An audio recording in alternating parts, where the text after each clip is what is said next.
Welcome. If you want to customize keyboard theme in your Motorola Moto E7 Plus, for the first you have to go for the settings. After that we have to scroll down and enter the system.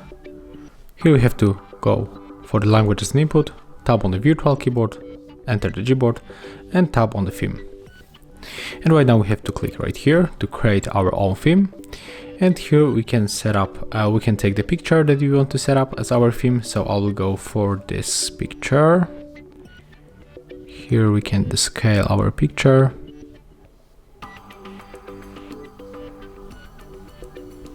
Click next.